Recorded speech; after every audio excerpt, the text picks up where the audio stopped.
Welcome back to PoPolitickin.com, your home for self-help and hip-hop. Right now, we're live on Facebook, YouTube, and Twitch. Check me out on Spotify, Apple, and Amazon. 1212, I'm in place to be with Skypp. How you doing, bro? What's good with it, family? I'm happy to be here with you. I thank you for having me, man. Well, I see you shining in the background. Got the degrees up. Yeah. I mean, that's a combination of me and my fiance. But yeah, I got the records up there. She got the degrees. Yep. Okay. I see. I was reading say you the king of Indiana. Yeah, without a doubt. Yeah. So why is that? Get right into it. Yeah, just a self proclamation, man. I've done a lot around the city and the state. You know what I mean? And not really trying to be braggadocious. It's really a lot more to that title, and it's a lot more to the background of it. But I know it comes off a certain way, and I'm okay with that. I'm willing to wear the crown if it fit. But Indiana is a dope place. The only rapper to ever really make it out of here is Freddie Gibbs, and he doesn't want to be associated with Indiana in any form. So I took the title, and it's my plan to recreate the image of Indiana, because with our racist history, a lot of people think of Indiana as just a place with Ku Klux Klan, Confederate flags, and it is, in certain places. But we're here to, recreate and rebrand the state as a whole, at least attempt to, Now I was gonna say why you say that about because I actually had Freddie Gibbs on the show like back in the day, probably like 8 years ago. Yeah. Why you don't say? Because I think he be shouting out Gary, Indiana, or something. Well, he used to shout out Gary. Yeah. He used to say Gary, Indiana, but nowadays he say he's not from Indiana. He's just from Gary. Gary, just as a whole city, they don't really feel a part of Indiana, so they don't really. I mean, they're in Indiana whether they like it or not, but they don't usually claim Indiana. They would rather claim Illinois. You know what I mean? But yeah, they say we from Gary, not from Indiana. That's their slogan. All right, then what year did you start? Cause I saw like some projects. I saw like 2013. Yeah. I dropped my first project with my guy Woogie in 2006. Okay, so you been doing it, huh? Yeah, I was we were teenage phenoms in our city. Like when we started rapping, we was like 15, 14, and we had the city on lock as far as like, talent shows, being those teenagers who would come and just tear stuff up. That was us. And then we grew into men, and we had to rebrand ourselves, you know what I mean, and start growing into ourselves. And we went separate ways. I went into a more soulful hip hop, boom bap type deal, and he went into like, commercial strip club music, stuff like that. But respectfully, we both doing our thing individually. But yeah, my first project was 2006. What's that? 15 years ago. All right. So just take us back to your earliest memories of music. Yeah. So matter of fact, hip hop. Yeah. So I mean, my boy, go ahead. This is my homie right quick. His name Brooks. He live in Indiana. He said, salute to Indy, been living there for 5 years now. That's what's up, man. Yeah. Check me out, Demetrius. I don't know if you heard of me or not, but yeah, for sure, Indianapolis, for sure. But yeah, so my earliest memories of music was my mom always bumping Tupac and Too Short. Those were her people. That was her people. My dad really loved Tupac. Also, he really put me on to Tupac. And then my mom got married to another guy, and he bumped a lot of Mystical and Scarface. That was his two people. So I got like the down south and I got the West Coast. He played Biggie a lot too. So I even got some East Coast in there. So I heard a little bit of everything. You know what I mean? The person that really came out of that group that was one of my favorites was Tupac, of course. Mystical is one of my favorites too. But in our household, we didn't really communicate much. You either got a pat on the back or you got a pat on the ass. Excuse my language. I don't know if I'm supposed to be cussing or not. But so I think music started for me when I just started writing down them emotions and them feelings, you know what I mean? And I don't think it was even lyrics at first. I think it was just, getting it out, because I always been a good writer, even in like English class and stuff like that. And, I was a black male, grew up in the hood, so I was influenced by hip hop.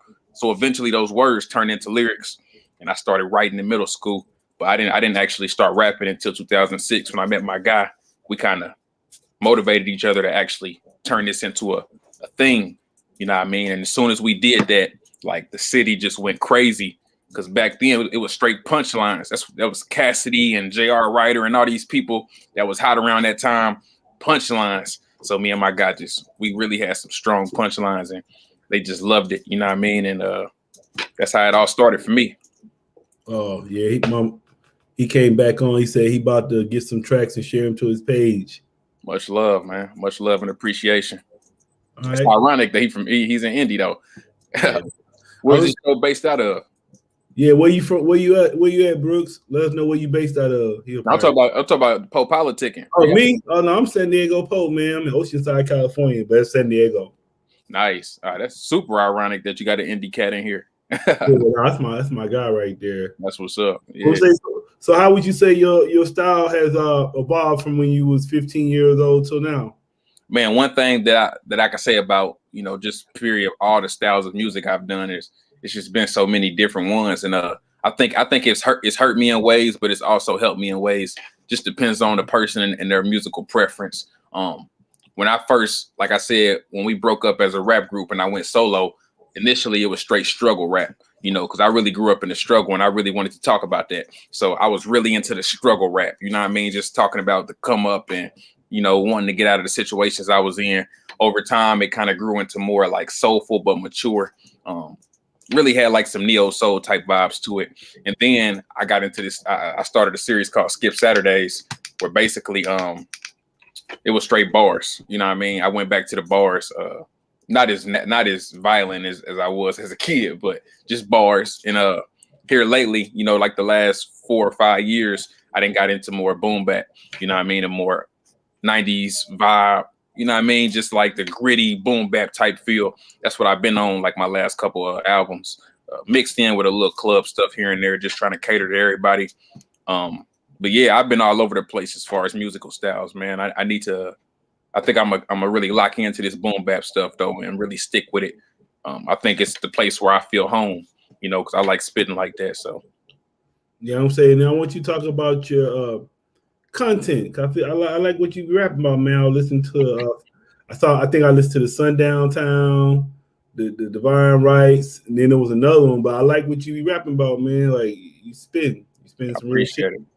Yeah, like honestly, this whole King of Indiana project is it's really a new style for me. This is like hardcore hip hop, like straight underground, no intention to hit nobody's radio station, just straight bars. So I got the song Fix Your Crown with Rhyme Fest on the album. That's the wave right now in the city. Like, everybody's gravitating towards that song. We just dropped a video. Me and Rhyme Fest just dropped a video, and it's really rolling out. And it's just me. Like, Fix Your Crown is really one of the mellow songs. But if you listen to the whole album as a whole, you'll hear like I'm really just spitting. You know what I mean? This is where I feel home. You know what I mean? Just going ball. I love doing that. You know what I mean? So I could just say boom bap, like 90s vibe, boom bap, old school type boom bap. And you was talking about your current project, so you just want to talk about it some more. You were saying King of Indiana. Yeah, it's deeper. Yeah. So when I made King of Indiana and I announced it to the world, a lot of people initially, well, they still do to this day, because I didn't really care to explain where I was trying to go, but they just like a lot of people got offended. A lot of people felt like it was disrespect towards whoever they like from Indiana, but that was never the intention. The intention, which is why I put a Confederate flag on the front cover burning. The intention was to rebrand the state of Indiana. So I frequently chart on iTunes whenever I drop an album. I basically know I'm gonna hit the iTunes charts. So I felt like if I'm gonna keep being on these platforms that are all across the world and people are seeing my name, I want to put Indiana on. So I did King of Indiana with the burning Confederate flag, just so people can see the name Indiana, the state Indiana, and you know what I mean, like put something black to it. Really is all it is. Like, just know that we have an urban community. We here. I know all the urban communities across America, they like to unite, but I feel like Indiana's urban community is left out of that conversation because of the state of Indiana or the history of Indiana or whatever. So my whole intention was just to rebrand Indiana. You know how Atlanta, they wasn't like this 10, 20 years ago. They didn't have that kind of image. They built that image. The hip hop community built that image. You know what I mean? That's what we're trying to do in Indianapolis.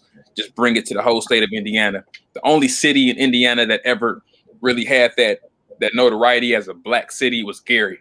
You know what I mean? Gary holds that crown. I will give him that. You know what I mean? So we're just trying to bring the same thing to Indianapolis. You know what I'm saying? What do you mean by the history of Indiana? Just the racist history. Like, if you ask the average person, you may know a little more about Indiana than certain people. But people who ain't never been to Indiana, ain't never researched it. If you ask them what comes to mind when you say Indiana, they're gonna say the Ku Klux Klan. They're gonna say all kind of racist stuff. That's all they know. I'll be saying Larry Bird. Yeah, but look, Larry Bird from a racist place. French Lick is, you feel me? French Lick ain't all good. So you know what I mean? It just depends on who you asking. You know what I mean? It depends on who you asking. So you say in the Midwest? That's the Midwest, right? Right. Yes, sir. I'm from Mississippi, so you trying to say it's racist as Mississippi, or you don't think it's that bad in Mississippi? I don't want to compare racism because racism is racism. You know what I mean? But I mean it's bad. It's bad. Because racism different, man. Because like Mississippi is like blatant racism. Like they'll just say in your face some shit. Yeah. But California is like California racism actually worse. Because California racism is like undercover racism. Yeah. Nah, so I agree. I'd rather deal with somebody just in my face with it than I'm working with somebody you don't know. You know, they remember Ku Klux Klan, all these cops out here. You know what I'm saying? So Indiana is in your face with it. That's why I made Sundown Town USA. Like that's a reality. You know what I mean? We don't really go to those cities because ain't no need for us to go there. Ain't nothing there for us. But those cities do exist. Them sundown town cities, they do exist in Indiana, and it's definitely 15 plus cities that if you go in after a certain hour, it's gonna go down. You know what I mean? It's a lot of them, bro. Brooks said KKK was started there. Yeah, Indiana had one of the cities that originated. Ku Klux Klan originated in one of the cities in Indiana. I don't know what city it was, but we've been taught this for years, bro.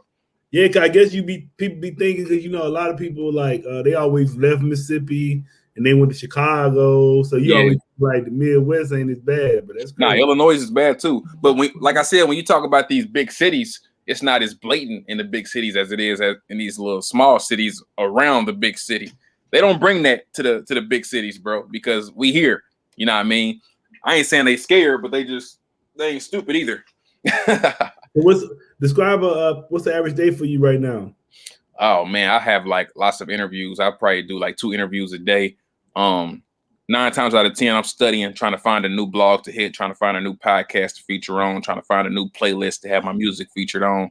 I'm trying to stay out the studio for now because I spend a lot of time in there, but you got to spend as much time building nowadays. Being in the studio ain't really gonna get you too much. You got to put the product out and you got to push that product. So that's what we doing, DJ Blast, blog interviews, podcast interviews, radio interviews, just pushing the product, man. Trying to get in front of as many people as we can. That's what's up. I'm gonna say, so you shit. I was about to play one of your songs, then we come back real quick. We can do that, yeah. What song you got in mind? You were talking about Fix Your Crown, right? Yeah, Fix Your Crown featuring Rhyme Fest. Yeah. I was gonna ask you how you hook up with Rhyme Fest. We are part of basically the same brotherhood. It's a brotherhood called Nice Sons. My guy Shadow Cat runs that, and he's like basically Rhyme Fest's consultant, manager type deal. And I've been grinding for a long time, bro. Like I've been consistently grinding. And Shadow Cat just told Rhyme Fest, like, hey, just check out Skip's album. You know what I mean? He's a part of the brotherhood. Rhyme Fest checked it out. He was a huge fan of what he heard. He checked out, I guess, my social medias and stuff and saw how consistent I've been over the years. And he was like, hey, I want to get on your next album. And the next album was King of Indiana. So we decided that this song was a good fit for him. And we threw him on that thing, man. He came through. Yeah, who the other 2 people on there? Allison Victoria is a neo soul singer from the city. She's extremely dope. I think she's one of the best vocalists in the entire world, to be honest with you. And Jared Thompson is a jazz saxophonist. Okay. So he's playing the saxophone on this. All right, so we about to go into it right now. Like to here you go.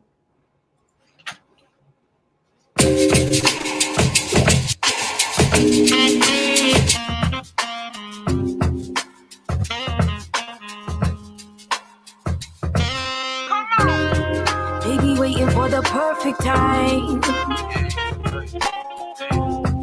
If you look, you might see the signs.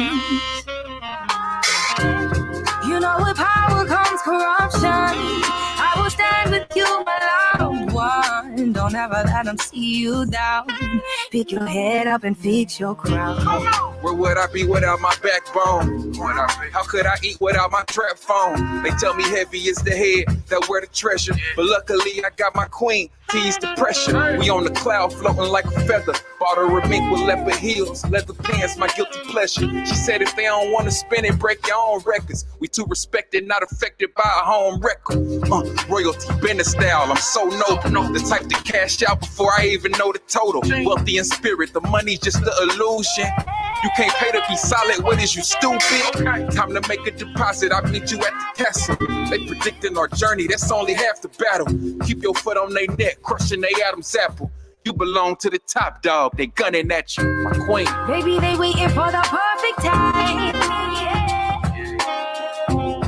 And if you look, you might see the signs.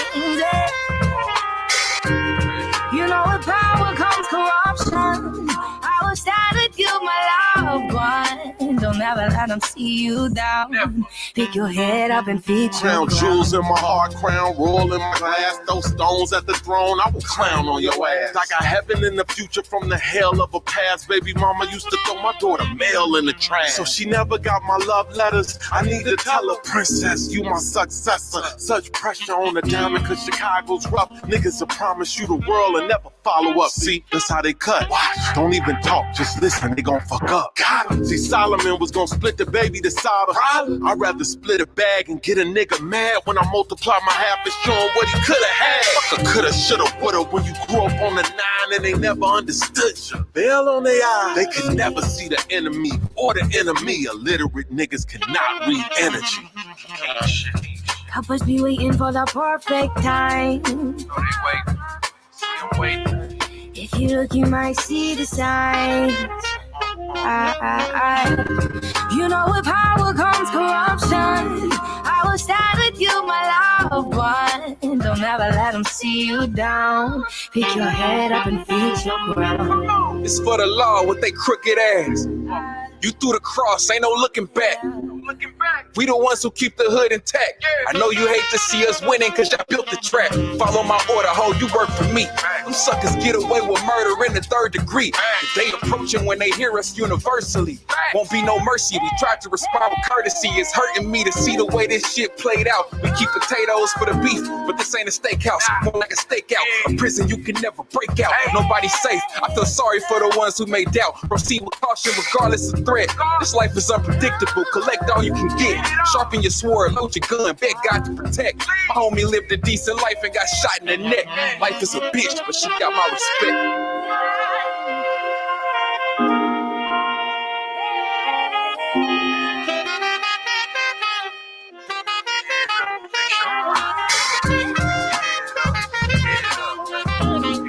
Great power comes great responsibility. Pick your head up, pick your head up. I'm with all the smoke. Pick your head up and fix your crown. You got it. Pick your head up, pick your head up and fix your crown. Pick your head up, pick your head up, pick your head up and fix your crown. Pick your head up and fix your crown. Pick your head up, pick your head up, pick your head up and fix your crown.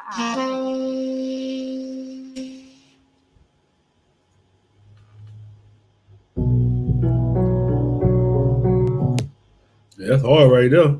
I appreciate that, family. Right on. I would say that was your wife on the part when using the mirror. Yeah, my fiance for sure. I would say, man, Ron Fest, I like what he said though. He said literally niggas can't read energy. Yeah, that's hard right there. That was a heavy bar right there. That was a heavy bar. Yeah, I would say then so we got some comments, man. My homie, I just actually had him on yesterday. His name Andrew Lozano. He a producer. You should probably holler at him. Yeah. He said, "Oh, this is nice." Okay, let's link Andrew for sure. Then he said, "Definitely on point." Then Bruce came back, gave you some flames. I appreciate that. Got the Holy Ghost hands. I appreciate that. Hard, I like that though. That's smooth right there. Yeah, that's one of the I don't want to call it down records, but just more mellow records from the album. Majority of the album hit heavy. It's bar heavy, the bass hit heavy, the snares crack. But that one was, that was the mellow part. You know what I mean? Oh, here go Brooks. I like. This was the line I like from you. The line he just said. Yeah. My man said my boy lived a decent life and got shot in the neck. Yeah, and that's a true story. You know what I mean? Like that really messed me up to know that a good-hearted person could go the same way a demon could go. You know what I mean? Like it's no rules to this life. Like anything is possible. And that really brought a lot of things into perspective for me. So for sure.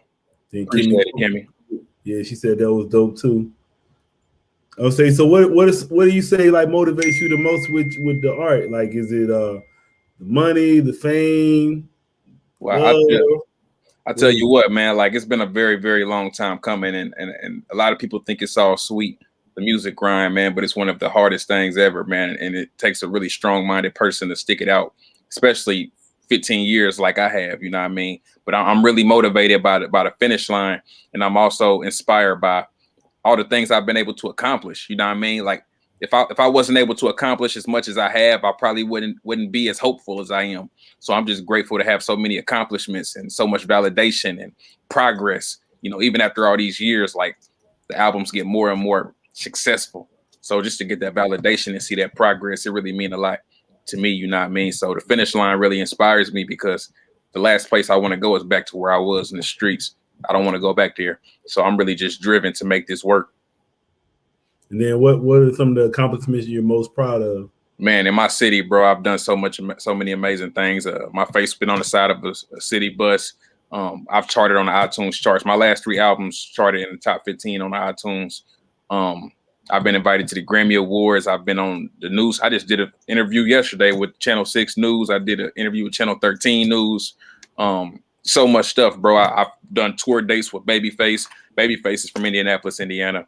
I've opened shows for Mystical, DMX, Floetry, Too Short, DJ Quick, like so many people. You know, I've just been blessed to do so much. And I'm just grateful for that. Like I said, that validation and that growth and that progress.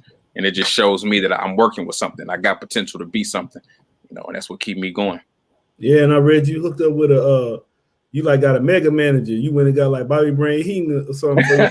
Yeah, he used to be the manager for Babyface. He managed Field Mob. I don't know if you know Field Mob from Yeah, I had Smoke on the show a long time ago. Yeah, Uncle Jim's is his name. He managed them. He managed Babyface once upon a time.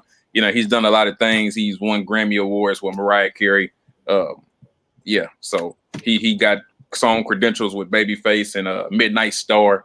Play Another Slow Jam. He got song credentials on that, and you know, like he's done a lot. And he was just an amazing business person. Like his mind was so intricate and advanced. So I definitely was able to pick up game from him for 8 years. You know, I was with him for 8 years. So so what made you hook up with him? Because you know, a lot of people would have just been like, you know, some people, I don't know. So talk about what was your management situation before that. Then what made you link up with him? Well, I met him at 19 years old. So before then, I didn't even know nothing about the music business. What happened was in 2012, I had a really, really good run. I started Skypp Saturdays in 2011. If anybody want to check out Skypp Saturdays, it's on my SoundCloud page. I haven't posted anything since I've ended Skypp Saturdays. So if you go on there, it's 130 freestyles freestyles I've dropped on every Saturday for years. But yeah, that's on my SoundCloud page. So I was really hot in 2012. I dropped an album called Sophisticated Street Music that kind of coincided with Skypp Saturdays, and I was just on another level.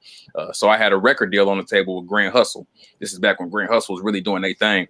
And I needed representation. I didn't know nothing about the music business. So my guy who actually presented my music to Grand Hustle, he hooked me up with Uncle Jim's. He like, hey, you can't go into this by yourself. You need somebody who know what they're doing, who know how to read contracts, who know how to negotiate contracts. So I'm gonna link you with my guy, See It.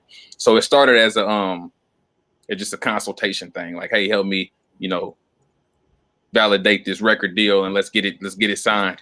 And that record deal didn't work out, unfortunately, but we were able to build a relationship that lasted for 8 years. You know what I mean? And it's still a good relationship to this day. Just not a business relationship anymore, you know, just a personal relationship now. But yeah, that's how I met him, needing representation. Man, I want you to talk about your creative process when you're making a song, and then how were you able to? How long you said 100 songs? So that was like you said a couple years. So yeah, Skypp was able to do that every Saturday. That was a lot of work.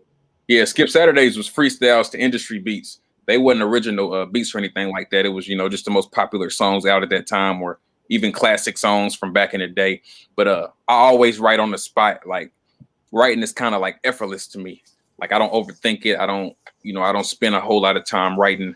I usually write my verses in like 15, 20 minutes. You know what I mean? I get it done on the spot. I don't like hearing the beat beforehand. I don't like writing lyrics beforehand. I don't like rewriting lyrics afterwards. Like whatever I come up with is what I come up with on that spot. It's very seldom that I go back and change stuff. You know what I mean? So that's usually how my writing process go. I don't know. I guess it's just the pressure of doing it right then and there that really makes me go, because pressure make me turn up on a whole different level. Mm-hmm. Then what's some of your interests outside of music? Basketball, man. I spend probably just as much time playing basketball as I do. Well, nah, I'll take that back. I don't spend as much time, but I spend a lot of time playing basketball, like 3 to 4 days a week, about 2 to 3 hours per day that I play. So I definitely spend about 12 hours a week playing basketball for sure. Man, watching basketball and all that. Like I just love basketball. What position you play?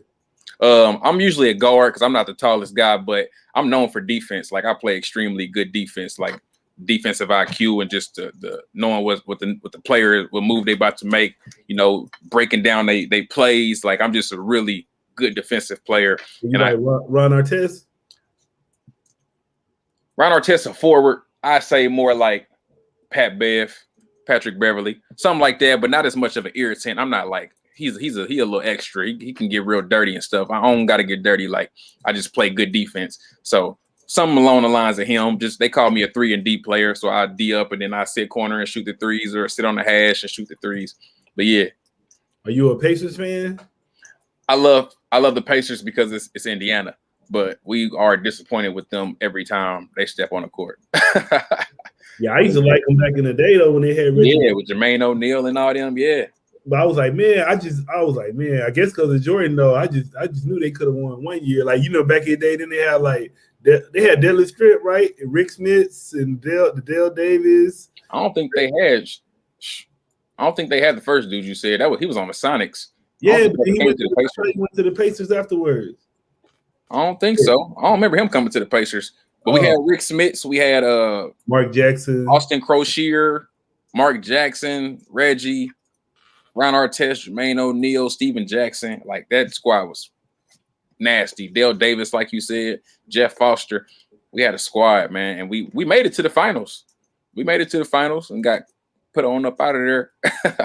I said could never mess with Jordan, or even it wasn't him, it was the Knicks. Yeah, I forgot who we played in the finals because they both in the Eastern Conference, so we had got past both of those teams. I forgot who we lost to in the finals that year. Oh, Lakers. Lakers, yep, it sure was. But I said that in the freestyle too. Like, yeah, like that's really just the state of Indiana. Period. Like we always get so close with music, with everything else. Like we just known to get close and never no cigar though. Always falling short. Yeah, I say old boy played with the Pacers for 4 years, then he went to the Sonics after that. What's his name again? Deadly Strip. I know him. I don't remember him ever playing for the Pacers. Yeah. That might have been a little before my time. Yeah, I said a little before you. Yeah. I remember Rick Smits too, though. Yeah, I loved Rick Smits, man. He was a little soft, but I loved him though. So what you think about you a football fan too?